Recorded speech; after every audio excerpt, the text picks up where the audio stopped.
देखिए, इसका जवाब तो अपने आप प्रश्न में ही है कि बंगाल में विजय होने के बाद विपक्ष हमलावर हो रहा है, लेकिन उनको अपने कामों पर, अपनी विचारधारा पर उनको सोचना चाहिए कि क्यों इस देश की जनता विपक्ष को हर राज्यों से रिजेक्ट करती जा रही है और भारतीय जनता पार्टी को अपनाती जा रही है।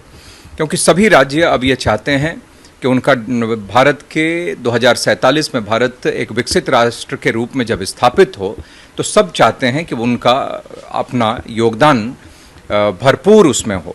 लेकिन विपक्ष के रहते हुए वो एकदम से जिस तरीके के हालात बंगाल में थे वो पूरे देश को पता है। तो अब बंगाल के लोगों ने अपना मन बनाया है कि बंगाल को एक बेहतर बंगाल, भारत के विकास में योगदान देने वाला बंगाल, वहाँ के लोगों के सपनों को साकार करने के लिए काम करना चाहते हैं बंगाल के लोग। प्रधानमंत्री मोदी ने आज जो है विपक्ष को कहा है कि महिला विरोधी जो ये सरकार है, विपक्ष है, ये लगातार महिला विरोध में काम कर रहा है, इसीलिए इसने महिला अधिनियम को नहीं लाने दिया। अब 27 में उनको भुगतना पड़ेगा। देखिए, ये जो परिणाम हैं ये भी इसी ओर दर्शाते हैं। और चाहे उत्तर प्रदेश में भी देखिए तो उस समय भी महिलाओं ने बढ़ चढ़कर वोट किया था। हमारे पिछले विधानसभा में भी हम लोग देखते हैं। तो वैसे ही आज देश भर में लोगों का रुझान, महिलाओं का रुझान भी भारतीय जनता पार्टी की तरफ है, क्योंकि लगातार नारी का सम्मान, उनके उत्थान के लिए सरकार ने काम किया है। कानून व्यवस्था की स्थिति जहाँ जहाँ पर भारतीय जनता पार्टी है वहाँ पर बेहतर हुई है। तो स्वाभाविक रूप से और अब ये जो नारी शक्ति वंदन अधिनियम, ये जो बिल था उसको भी जब गिराया है लोकसभा में, तो इसको लेकर भी महिलाओं में रोष है। तो स्वाभाविक रूप से महिलाएं उसका जवाब तो विपक्ष को देंगी ही, और करारा जवाब देंगी। बंगाल में दिया है, उत्तर प्रदेश में भी देंगी। चुनाव खत्म होने के बाद अखिलेश गए पश्चिम बंगाल, उन्होंने ममता से मुलाकात की। आने वाले यूपी और पंजाब में कई चुनाव हो गए, वो कह रहे हैं एक साथ होकर लड़ेंगे चुनाव, हम भाजपा को हराएंगे। अब सब अपने, वो विपक्ष तो अपने अपने हित की बात करते हैं, वो राष्ट्र हित को पीछे रख के अपने अपने दल के हित के बारे में स्वयं सोचते हैं। इसीलिए विपक्ष का कुछ होना नहीं है। इसके विपरीत भारतीय जनता पार्टी दल से ऊपर अपने राष्ट्र के लिए, देश के लिए, राष्ट्र स्वाभिमान के लिए हमेशा काम करती है। और यही कारण है कि लोगों ने भारतीय जनता पार्टी को अपनाया है। वो कहाँ जा रहे हैं, किससे मिल रहे हैं, ये तो अब समाजवादी पार्टी या किसी उनके नेताओं का वह विचार है, उस पर तो मैं कोई टिप्पणी नहीं करूंगा। लेकिन इन सब चीज़ों से कोई लाभ होने वाला नहीं है।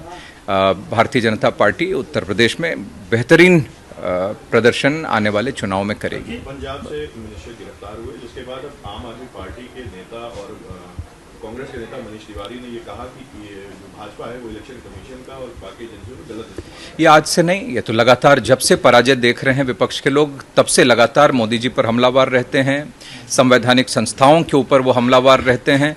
लेकिन उनको समझना चाहिए कि ये इलेक्शन कमीशन उसको फेयर इलेक्शन हो जाए, सिर्फ इतना काम करती है।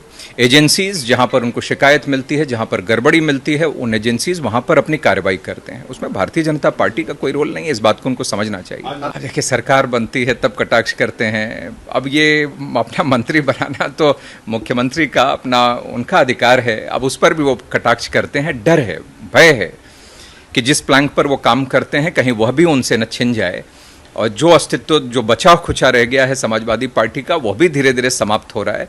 इसको देखकर भय है, इसीलिए वो बोलते रहते हैं और जनता को गुमराह करने का प्रयास कर रहे हैं।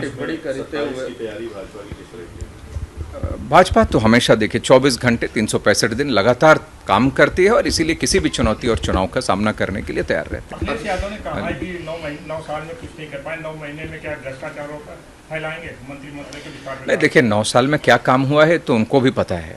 और उत्तर प्रदेश लगातार एक मजबूत, इस देश में एक मजबूत अर्थव्यवस्था उत्तर प्रदेश की बनी है। आज चाहे एयरपोर्ट की संख्या हो, एक्सप्रेसवेज वाला राज्य बनकर आया है, तो सब चीज़ों में उत्तर प्रदेश ने प्रगति की है। कानून व्यवस्था की स्थिति बेहतर हुई है। तो ये तो जब इस पर बोला जाएगा बहुत समय लगेगा।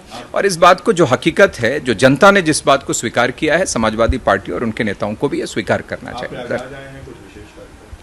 आज यहाँ पर जो हमारे पूर्व सांसद श्रीमती रीता बहुगुणा जोशी जी के पति हैं, उनका जो निधन हुआ है, वहीं पर शोक संवेदना व्यक्त करने के लिए मैं आया। बहुत धन्यवाद। अब वो जातियों की बात में ही वो रह गए। लेकिन सभी समाज आज भारतीय जनता पार्टी के साथ इसीलिए खड़ा है। Thank you. आपके राज्य की खबरें, आपके शहर की खबरें सबसे पहले जानने के लिए देखते रहें अमर उजाला। चैनल को सब्सक्राइब जरूर कर लें और पाएं हर अपडेट।